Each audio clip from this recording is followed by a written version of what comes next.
Hi everyone, it's Derek from the iReady podcast, and this is my reaction to the 4-0 win against Ross County in the Premiership today. A very professional performance and what really turned out to be a routine win in the end.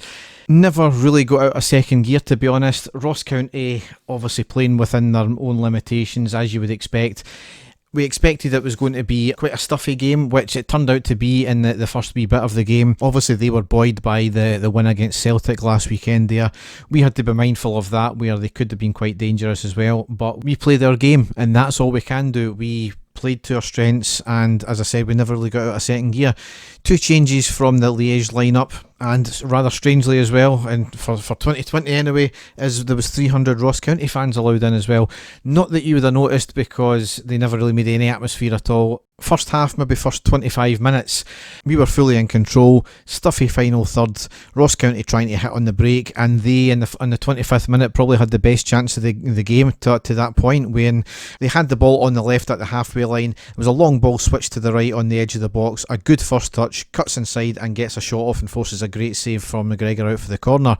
The way the game was going in the first half up until the 25th minute, really, it's a game I might have been concerned about last year, because we weren't breaking teams down who sat back, and we were generally making mistakes at the back as well, and we would either draw the game or lose the game because of that. But this year is completely different. I had no fears when we were not breaking down the team enough, because I knew that we could eventually, and also the main thing is I had full confidence in the defence that we weren't going to make these silly mistakes we were making last year. So I think a lot of the panic of previous seasons, especially last season, has completely lifted off us, because we know the team are solid at the back, and we know that the team can break down teams now that sit back. So it's fantastic to see all round.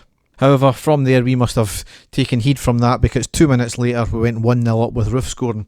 A lovely move and build up, with Kent playing a lovely outside footed ball to Morelos, who holds up the ball with his back to goal, passes back to Davis, who feeds a lovely ball through to Tavernier on the right, who hits a great cross on the deck to Roof, who slides in and puts it into the back of net. 1-0. Cool as you like. More of the same after that, again with us in full control. We had all the possession. Ross County were trying to quickly break, which they were quite good at doing, but again, as what's happened in most of our games, any team that tries to do that, it's snuffed out before McGregor had anything to do. A couple of bits of controversy here from the referee in the 36th minute. Ball clearly off the head of the Ross County player and out for what should have been a corner. A goal kick given. Do not know what the linesmen and the referees do in these games half the time. That's a story for another day though.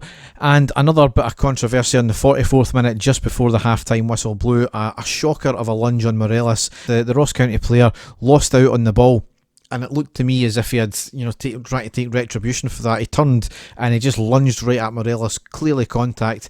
And for me, there was intent there. He was duly given a yellow card for it. However, for me, it was borderline red card, and you couldn't have had any complaints if he done, because it's all about the intent in that case there. In the Stramash, our bench were absolutely outraged, as well as some of our players. Something apparently was said. It's unclear at this stage what was. Allegedly, there's been a yellow card given out for it, so it should be in the referee's report.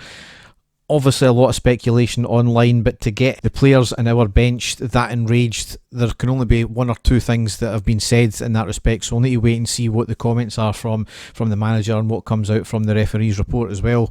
Hopefully it's not anything that's been speculated on, because there's no place for that in the game obviously.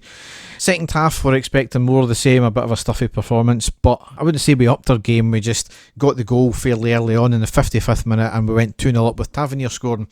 Kent gets the ball on the left on the edge of the box, feeds the ball to Morelos in the centre of the box, controls it, tries a shot, was blocked and deflected wide to Kent, who plays a first time cross on the deck into the 6-yard box. Roof slides in. It seemed to deflect off the Ross County player, then off Roof, then off Tavernier into the back of the net. It's just I don't care how we score, as long as they go in the back of the net. That's the main thing.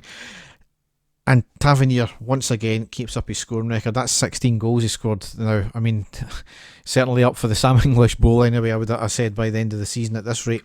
3-0, we went on the 71st minute with an OG. Goldson with a long ball to the right for Tavernier. Tavernier beats the offside and the man, puts in a good cross on the deck to try and find Morelos, who was in the middle of the box in space. However, the defender slides in and puts the ball into the back of the net. Had it been up the other end, it would have been a cracking goal, but as I said, we'll take it any which way it comes. Me and my mates both said 4 substitutions on now, and that duly happened. A minute later, Morelos, Kamara, Ken and Roof all off. Defoe, Zungu, Hadji and Itten all on. And making a lot of substitutions might upset the balance of the game, as we've said before in previous podcasts, but no, these players were hungry, they were looking for it, they were wanting to prove themselves, and certainly we got that from the players, which was great, especially Itten there, and none more so on the 90th minute when Defoe put us 4-0 up and rounded out the game. Bassey sent a long ball down the left line to Itten, who had drifted across. Itten loses out initially, but then shows great tenacity and strength to not give up. He won the ball back off the defender, puts in a great cross to Defoe, who was in the middle. Defoe collects the ball, turns, hits a snapshot, and then right off the arse of the keeper and into the back of the net. Just great work from Itten there, and again, great skill from Defoe to put it in the back of the net. So that puts us 14 ahead just now. Obviously Celtic to play later on, but a great psychological advantage. It's a game they obviously need to win. It's a good psychological boost for us, going another 3 points ahead before they kick a ball.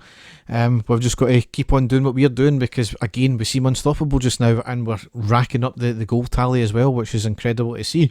So in December we've got a massive run of games, none more so than the last group game in the Europa League, Group D. We play Poznan away on Thursday. It's a 17:55 kick-off, so it'll be interesting to see how we line up for that game. We could take the decision to rest a few players given the fixture schedule we've got. However, it's effectively £1 million game. We win the game and we top the group regardless of the way the other result goes. You get 500,000 for a win, and you get $1 million for the top of the group. You obviously the added incentive of a potentially slightly lesser level of opposition in the next round. So we'll need to wait and see how we line up. But Dave and I will be back tomorrow night. We are recording a main podcast tomorrow night, so it'll be out early hours of Tuesday, if not Tuesday afternoon at some point, and we'll discuss this game in depth, as well as the Falkirk game and Standard Liège game. So as ever, if you want to check out what we do, you can go to our website, which is ireadypodcast.wordpress.com, and there you can find the podcasts and all the matches that we do. So thanks for listening. Enjoy the rest of your Sunday. Goodbye.